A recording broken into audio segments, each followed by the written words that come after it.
एक बार एक राजा ने अपने राज्य के सबसे कुशल कारीगर को महल में बुलाया। राजा कारीगर की कला से बहुत प्रभावित था। उसने कारीगर को दरबार में बुलाया और कहा, तुम हमारे लिए राज्य का सबसे सुंदर महल बनाओ। हमारे पास धन को कोई कमी नहीं है, तुम जितना धन मांगोगे उतना तुम्हें मिलेगा। कारीगर कुशल तो था, लेकिन उसे अपनी कला का घमंड आ चुका था।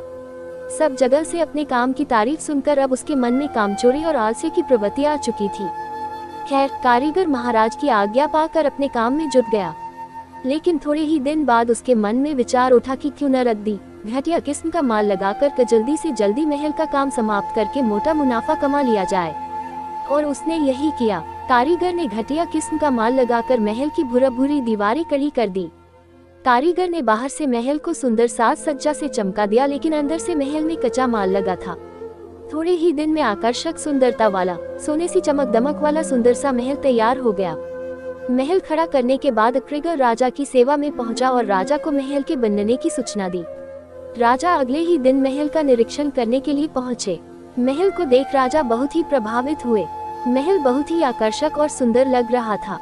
राजा ने कारीगर की बहुत प्रशंसा की और कहा, मैं तुम्हारी कुशलता से बहुत प्रभावित हूँ।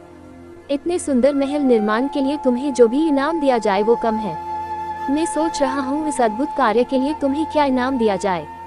फिर थोड़ा सोच विचार कर महाराज मुस्कुराए और बोले, लो तुम्हें यही महल पुरस्कार में देता हूँ। महाराज की बात सुनकर कारीगर हतप्रभ रह गया। उसे क्या मालूम था कि जिस महल को वह घटिया माल से बना रहा है वही महल एक दिन उसे इनाम में मिल जाएगा। राजा महल का निरीक्षण कर और महल को कारीगर को इनाम में देकर चले गए। कारीगर अपने किए पर मुंह छिपा कर रोने लगा। इनाम के लालच में कारीगर का बनाया गया खोखला महल उसी के हत्थे चढ़ गया।